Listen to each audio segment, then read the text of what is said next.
आदाब नाजरीन, Saiyaara news TV में आपका खैर मकदम है। आइए देखते हैं कुछ अहम खबरें। बालनगर डिवीजन फेरोजगुड़ा बस्ती दवाखाना दिलखुश नगर में बालनगर कॉरपोरेटर आंवला रविंदर रेड्डी सडन विजिट करे, जिसमें कोई साफ सफाई नहीं है, टाइम पे डॉक्टर्स नहीं अटेंड कर रहे बोल के बोले।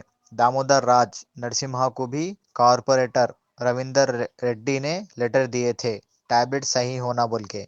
इस मौके पर कॉरपोरेटर ने मीडिया से बात करते हुए बोले कि जब से कांग्रेस गवर्नमेंट आई है कुछ सही नहीं है, फैसिलिटीज और टैबलेट्स 2 महीने से नहीं है बस्ती दवाखाना में बोले।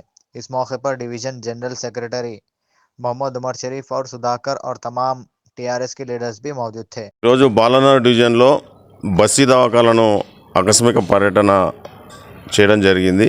మరి బాలనగర్ ఫిరోజ్గూడలో ఉన్నటువంటి బస్తీ దవాఖానా ఈరోజు ఉదయం సుమారు 10 గంటల ప్రాంతాన్ని విజిట్ చేస్తే అక్కడ పేషెంట్లు అనేక మంది పేషెంట్లు ఉన్నారు, డాక్టర్లు ఉన్నారు. కానీ పేషెంట్లకు కావాల్సినటువంటి మందులు కానీ వాళ్ళకి కావాల్సినటువంటి సౌకర్యం కానీ లేక పేషెంట్లు ఇబ్బంది పడుతూ ఉన్నారు.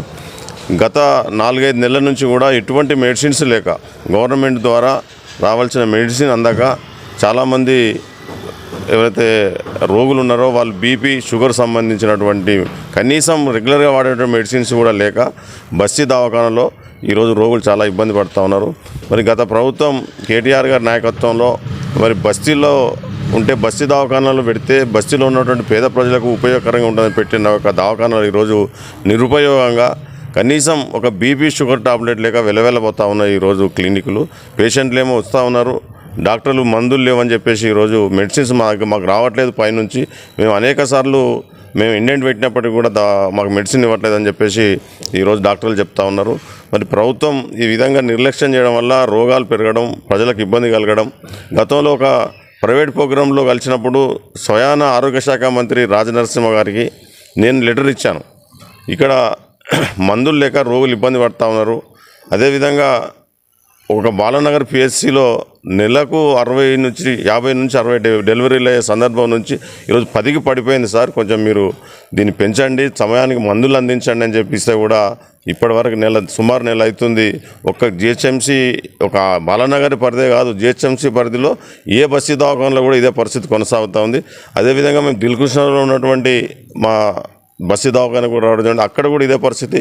స్వయాన డాక్టర్ గారు చెప్తా ఉన్నారు, మందులు లేక ఇబ్బంది పడుతూ ఉన్నాం. పిల్లల మందులు లేక దాదాపు 6 నెలల నుంచి పిల్లలకి ఇవ్వవలసిన మెడిసిన్స్ లేక చాలా ఇబ్బంది కలుగుతూ ఉన్నదని చెప్పేసి ఆ డాక్టర్ గారు చెప్తా ఉన్నారు. మరి ఈ విధంగా నిర్లక్ష్యం చేయడం వల్ల, ఈ విధంగా ప్రజలను గాలికి వదిలేయడం వల్ల మరి ఈరోజు ప్రజలు అనారోగ్యానికి గురైపోతూ ఉన్నారు. దయచేసి ఇప్పటికైనా ఈ ప్రభుత్వం మేల్కొని మరి వైద్య ఆరోగ్య శాఖ మేల్కొని చెప్పి వారికి సమయానికి మందులు ఇచ్చి పేద ప్రజలను ఆదుకోవాలని కోరుతా ఉన్నాం. Thank you. Greater Hyderabad municipal corporation international day of persons with disabilities के मौके पर माजूर और हैंडीकैप लोगों में आज cycle distribution programme Sanatnagar centre ground में सोमाजीगुड़ा डिवीजन कॉरपोरेटर संगीता श्रीनिवास यादव के तरफ से हुआ है और इनको सम्मानम करे और खाने का इंतज़ाम करे। इस मौके पर कॉरपोरेटर ने मीडिया से बात करते हुए तफसीलात बताए हैं। इस मौके पर जीएचएमसी के होदेदार भी मौजूद थे।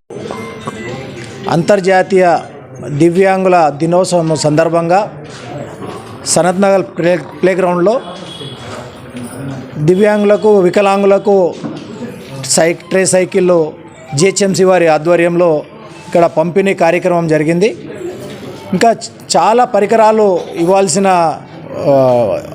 అనుకున్నారు. కాకపోతే ఈరోజు సాయంత్రము మన తెలంగాణ ముఖ్యమంత్రి రేవంత్ రెడ్డి గారి ఆధ్వర్యంలో మన ఐమాక్స్ దగ్గర బాబాసాహెబ్ అంబేద్కర్ 125 ఫీట్ల దగ్గర ఏదైతే అక్కడ ప్లేగ్రౌండ్లో పెద్ద కార్యక్రమం ఏర్పాటు చేశారు. అధికారులందరూ కూడా అక్కడ ఏర్పాట్లో వెళ్ళారు. అందరినీ కూడా దివ్యాంగులను కూడా అక్కడికి రావాలని కోరారు. కాకపోతే కొంతమంది అక్కడ వెళ్ళలేని వారికి ఇక్కడనే ఒక 5-6 మందికి ట్రే సైకిల్ సోమాజిగూడ కార్పొరేటర్ వనం సంగీత యాదవ్ గారు మరియు జిహెచ్ఎంసీ నుంచి యాకయ్య గారు, మరి అన్న పేరు సురేందర్ అన్న గారు, కృష్ణ నాగరాజు గారు, పద్మ, కార్తీక్ వాళ్ళ సంక్షేమం సంఘం అయితే ఏదైతుందో వాళ్ళ ఆధ్వర్యంలో ఇక్కడ ఇవ్వడం జరిగింది.